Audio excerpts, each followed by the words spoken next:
Friends, welcome to Goldie's tasteful kitchen.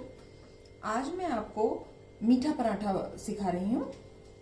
ये देखिए, मेरे पास ये गुजिया से जो मैंने भरने का मसाला बनाया था, गुजिया में अंदर भरने के लिए जो मसाला बनाया था वो बच गया था। इसको मैं अभी यूज करूंगी। ये मैंने आटा लगा हुआ ले लिया है। जैसे मैंने आपको पहले भी आटा लगाना बताया है कि 1 टेबल स्पून आप घी डाल के आटा लगा सकते हैं। 250 ग्राम के करीब आटा लगा सकते हैं। घी मैंने इसको तलने के लिए लिया है और सूखा आटा बेलने के लिए लिया है। घी की जगह आप ऑयल भी यूज कर सकते हैं उसको शैलो फ्राई करने के लिए। इसमें थोड़ा चीनी हमने कम डाली थी, इसलिए मैं इसमें थोड़ा सा 2 टीस्पून बूरा, क्योंकि ऊपर से आटा फीका होता है, जरा सा ही नमक होता है, ये मैं और थोड़ा ऐड कर रही हूँ इसमें और इसको मिक्स कर रही हूँ। ये देखिए, हम थोड़ा सूखा आटा हाथ पे लगाएंगे और इसकी ऐसे लोई तोड़ लेंगे। इसको थोड़ा छोटा ही पराठा बनाएंगे हम, क्योंकि मीठा पराठा ज़्यादा बड़ा नहीं खाया जा सकता है, देखने में सुंदर लगता है।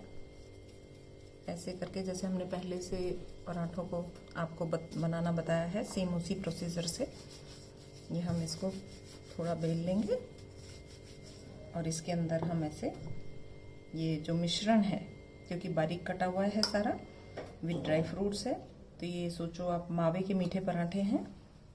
और इसको हम ऐसे बंद कर लेंगे, सील कर लेंगे, पैक कर देंगे।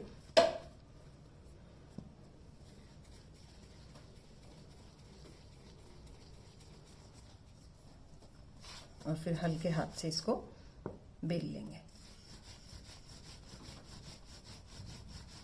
थोड़ा सा इसको मोटा ही रखेंगे ताकि इसका मिश्रण जो है वो बाहर ना निकले। ये देखिए, अब हम इस पराठे को सेक लेंगे। ये तवा हमने गरम करने के लिए पहले ही रख दिया है। चेक कर लेते हैं जरा सा आटा लगा के। हाँ जी, ये तैयार है। अब हम इस पे ये पराठा डाल देंगे। आप देखिए, इसमें से हल्का हल्का ड्राई फ्रूट्स दिख रहा है और बहुत टेस्टी लगता है। अब हम इसको पलट के देखते हैं। यस, ये बिल्कुल अच्छे से सिक गया है। अब मैं इसको थोड़ा थोड़ा घी लगा के सेकूंगी।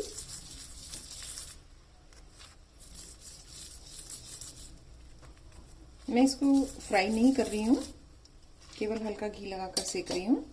आप देख सकते हैं।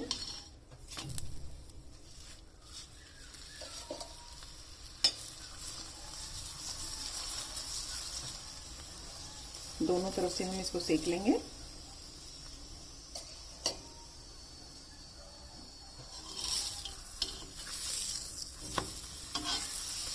ये देखिए कितना अच्छा चारों तरफ से सिक गया है। जब तक ये सिकता है मैं एक पराठा और बेलती हूँ। ये देखिए, अच्छे से ये पराठा दोनों तरफ से सिक गया है। अब हम इसको उतार लेंगे, थोड़ा सा दबा के सेकेंगे और उतार लेंगे। ये दूसरा पराठा हमारा तैयार है, हमने ये भी डाल दिया है। आप देख सकते हैं। अगर इसमें आपके मिश्रण में किशमिश आती है 1-2 तो वो आप निकाल दें बाहर, क्योंकि उसकी वजह से पराठा फटने का डर रहता है। अदरवाइज आप देख सकते हैं, ये देखिए छोटे छोटे जो बारीक कटे नट्स हैं उससे पराठा नहीं फटता और इजीली सिक जाता है। तो इसको भी हम इसी तरीके से सेक लेते हैं। ये देखिए, ये दूसरा पराठा भी बहुत अच्छे से सिक गया है। बनाना इजी है। आपके पास कोई भी ऐसा मीठा मिश्रण कोई बच जाता है जो सूखा है, वो आप ऐसे भर के बना सकते हैं। आटा लगाना मैंने अपनी दूसरी वीडियो में आपको बताया है। जो भी मैं पराठे के लिए आटा लगाती हूँ वो सेम प्रोसीजर है। इसमें भी हमने हल्का सा सॉल्ट डाला है। तो आइए इसकी प्लेटिंग करते हैं। देखिए फ्रेंड्स, हमारे पराठे बनकर तैयार हैं। जो मावा और ड्राई फ्रूट्स मिक्स पराठा है, स्वीट पराठा है, ये बनने के बाद तैयार है। मैं आपको इसको दिखाती हूँ। मैंने एक पराठे को इसको कट किया है, आप देख सकते हैं। ये आपको मैं दिखाऊं कैसे, कितना सुंदर लग रहा है। ये ड्राई फ्रूट्स भरा हुआ पराठा है। आप खाएंगे तो बहुत टेस्टी है, ज़रूर ट्राई कीजिएगा। अगर आपको मेरी ये रेसिपी पसंद आई है तो प्लीज़ लाइक कीजिए, शेयर कीजिए, सब्सक्राइब कीजिए, ट्राई ज़रूर कीजिए। अगर आपके अच्छे बनते हैं तो आप मुझे कमेंट बॉक्स में ज़रूर कमेंट दीजिएगा। Thank you for watching my videos.